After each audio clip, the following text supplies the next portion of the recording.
What do you think is the most important thing Manchester United should be ready for when pre-season starts? United have just announced that pre-season starts on July the 9th. This means they expect the players who are not on World Cup duty to return.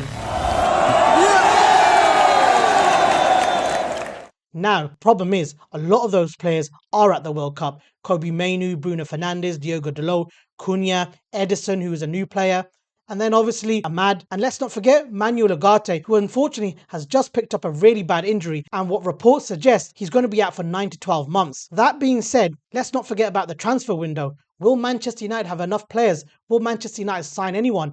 At the moment, Edison's signing hasn't been completed yet because of the World Cup, but it's expected to go through. But that's one signing on the July the 9th. What do you expect Manchester United to look like? Will there be new faces?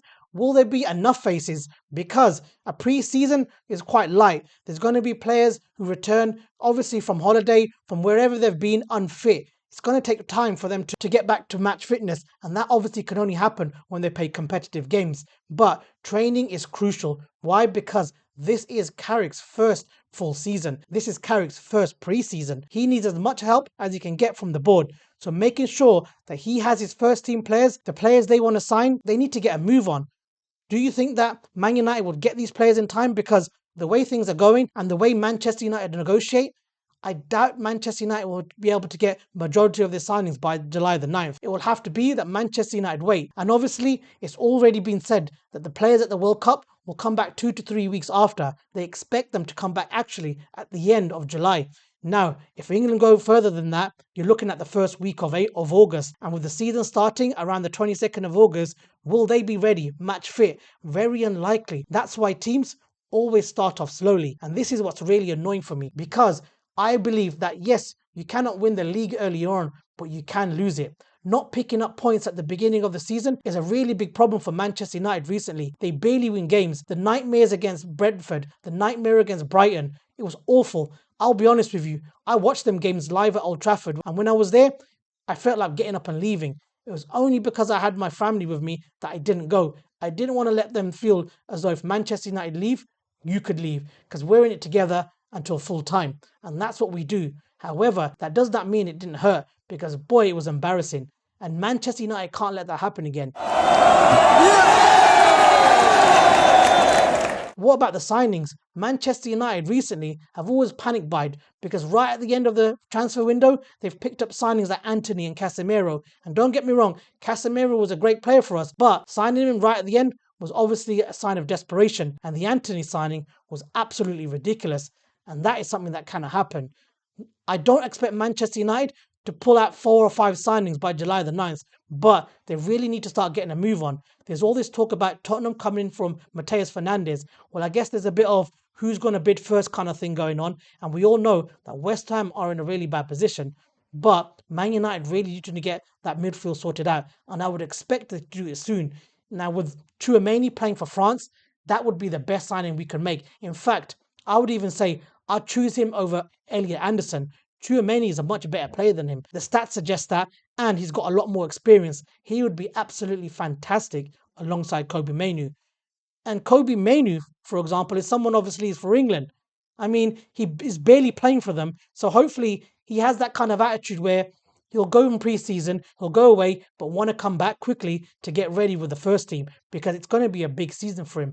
Micheal Carrick has already shown that he's going to be playing him every week. You can see that because last season he played him in nearly, I think he actually played him in every single game he played. And that's a really, really good sign that Kobbie Mainoo is going to be a first team starter. But with more games to play, obviously he's got to be rested. And that's why it's important that Manchester United get a move on with their signings. Now, every time we try and look at who we're going to sign and when we're going to sign them, we always refer to people like Fabrizio Romano. David Ornstein is the GOAT when it comes to dropping player names. And then obviously we've got sources like The Athletic, Simon Stone from the BBC. There's some really good sources out there. And one thing I will say is don't get sucked into the kind of clickbait media. Don't look at certain YouTube channels where all it is these big headlines, because they draw you in and they give you false hope. Man United are in a situation where we're always being taken advantage of. And Ineos, in all fairness, have actually done really, really well when it comes to signing players. They won't just give what the agents and the teams want, who they're buying from. They won't give them 50, 70, 80 million willy-nilly. They are really going to negotiate and negotiate hard, and they've shown that they'll prepare to wait. And sometimes, I guess in the case of Senna Le Mans, that's probably cost us points, but it had to happen. And I actually trust them because they've picked up some really good gems. And like I've already mentioned, Senna Namans, Patrick Jogu, Aiden Heaven came for really good prices, and players that were already proven in the Premier League like Embuemo and Cunha. So I do expect Manchester United to get a move on in July. However, I do suspect the Man United players that joined pre-season, well, it will just be the ones obviously that didn't go to the World Cup. However, some of them are really important. Benjamin Sesko, it's fantastic that we have a full pre-season. Mbuemo, obviously he went to the AFCON. His form was tailoring off. He did score goals for us, but you could tell it in the way he played, especially in that Nottingham Forest game where he kept missing chances, that he just lost his sharpness. And that was probably because of the AFCON, because when he came back from there, he was kind of a different player. And yes, he scored about 11, 12 goals for us. But this preseason, the fact that he's not playing with his national team is going to be really beneficial for him. And then obviously you've got players like Lenny Yoro, who's got some great rest. And yes, even players like Luke Shaw, he probably won't be sold this season, and his contract is coming to an end. But an experienced player like this, he needs to get that rest because, again, he's someone who's injury prone. So, looking at the front three who we normally play, Cunha, Embuemo, and Sesko, but it's only Cunha, and Cunha's having a fantastic World Cup, scoring 4 goals already. He's going to come back on a huge high. He's going to come back a better player, in fact. And then our midfield, Kobe Menu's barely playing. And again, I think he'll go away on pre-season, take that holiday, but use it and keep fit. And he'll come back and he'll be ready. In fact, I won't be surprised if he cuts his holiday short and comes back quicker. And then we'll sign a new player, a player that's probably not going to be at the World Cup. Now, Edison is already there, and yes, he'll sign for us probably towards the end of July, but he's not playing. Another player that should stay relatively fit. And if we do get Chouameni, yes, France are expected to go far. But in saying that, I do reckon you could probably get away with a couple of them players if we get a good enough squad to get us through the first few games. Because just remember, we have Hull, Ipswich, and Everton. That's about 3 weeks, nearly a month of games that these players can get back into fitness. And I think that's enough time. And the quality of our position, under Carrick, we should be beating them teams. And yes, in the past, we haven't done so. But under this new regime, I'm actually confident we're going to get off to a really good start. But that all comes down to how we start pre-season. And what do you guys think? Do you guys, again, you don't bother? Do you just start watching football when the season starts?